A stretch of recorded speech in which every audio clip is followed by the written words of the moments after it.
আগের যুগে মেয়েকে বিয়ে দেওয়ার পর কোনো সময় প্রশ্রয় দেয়নি। যদি শ্বশুর বাড়িতে মেয়ের কোনো ঝুটঝামেলা হয়েছে, কোনো একটা ছোটোখাটো ঝগড়াঝাটি হয়েছে, সেই কথাটা নিয়ে মা বাবা বড় সড়ো করিনি। মেয়েরা যদি মা বাবার কাছে যে নালিশ করতো, মা তখনই বলে দিত যে দেখ, আমরাও সংসার করেছি, আমাদেরও অনেক কষ্ট গেছে, ঝামেলা গেছে, তারপরে আজকের দিনটায় আমরা আসতে পেরেছি।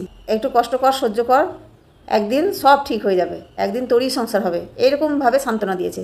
কিন্তু আজকালকার যুগে ফোন হওয়ার পরে শ্বশুরবাড়িতে যদি একটু কোনো ঝুটঝামেলা হয়, একটু যদি হয়তো কথা কাটাকাটি হলো শ্বশুর শাশুড়ির সাথে অথবা স্বামীর সাথে বা ননদ দেওরের সাথে, যখনই ঝামেলা হচ্ছে সঙ্গে সঙ্গে একদম ফোন দিল মা বাপকে। মা বাপ কথাগুলো সহ্য করতে না পেরে সঙ্গে সঙ্গে মেয়েকে বলে চলে আয়, আমাদের কি টাকার অভাব আছে না খাওয়ার অভাব আছে, চলে আয়, দরকার পড়লে আরও এক জায়গায় বিয়ে দিব, এইরকম করে মেয়েকে কথা বলে।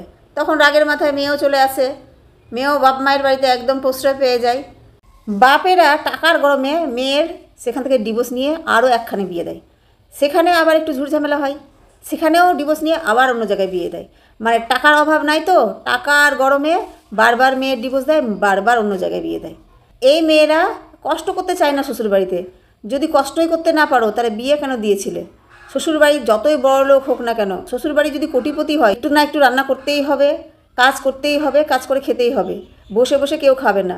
হ্যাঁ, বাপের বাড়িতে তুমি খুব আহ্লাদে ছিলে, বাপের বাড়িতে তুমি জলটা ফেলেও হয়তো খাবার খাওনি, হয়তো এক গ্লাস জল উঠিয়েও খাওনি, কোনো দিন হয়তো বাসনটাও ধোওনি, একদম কাজের লোক দিয়ে কাজ করিয়ে নিয়েছো, ঠিক আছে, বাপের বাড়িতে এগুলো চলে। কিন্তু শ্বশুর বাড়িতে তোমাকে কাজ করে খেতেই হবে, একটু হলেও কাজ করতে হবে, সবার সঙ্গে থাকলে একটু কথা কাটাকাটি হবেই। তার মানে এই না সঙ্গে সঙ্গে একদম ফোন দিতে হবে মা বাপকে। সঙ্গে সঙ্গে ফোন দেয় বলেই তো মা বাবা তখন টাকার গরমে মেয়ের ডিভোর্স দিয়ে দেয়, মেয়েকে প্রশ্রয় দেয় আর মেয়েকে ডিভোর্স দিয়ে নিয়ে আসে, আর ওই মেয়ের বারবার ডিভোর্স হয়।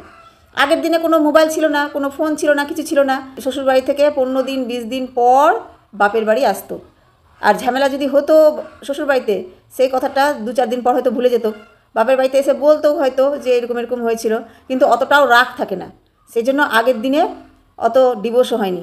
আচ্ছা বাপেরা, তোমাদেরকে বলছি, তোমরা যদি মেয়েকে এত আহ্লাদে মানুষ করেছো, এত কাজের লোক দিয়ে একদম পুজো করেছো, এসির মধ্যে ঢুকিয়ে দিয়ে এসির মধ্যে বসিয়ে বসিয়ে খাইয়েছো, তোমার মেয়ের যদি কষ্টই দেখতে না পারো তাহলে বিয়ে কেন দিলে? বিয়ে না দিলেই হতো, শ্বশুরবাড়িতে পাঠানোর দরকারই ছিল না, তাহলে বারবার কথা কাটাকাটিও হতো না, কোনো কষ্টও হতো না, আর ডিভোর্সও হতো না। আমি বলি যে তোমার মেয়ে যদি অত আহ্লাদি হয় আর এসির মধ্যে রেখে পূজা করো তোমার মেয়েকে, তাহলে এক কাজ করো, বিয়ে টিয়ে দিও না, শ্বশুরবাড়ি পাঠানোর দরকার নাই। কারণ শ্বশুরবাড়িতে একটু হলেও কষ্ট করতেই হবে আর কাজ করতেই হবে, একটু হলেও করতে হবে, আর কথা কাটাকাটি হবেই। তুমি তোমার মেয়েকে বিয়ে না দিয়ে নিজের বাড়িতেই রাখো, আর আদর যত্ন করে রাখো, পূজা করো, তাকে এসির মধ্যে ঢুকিয়ে রাখো, একদম আহ্লাদি করে রাখো, মেয়েকে একদম শোকেশের মধ্যে একদম ঢুকিয়ে দিয়ে পুতুলের মতো রাখো,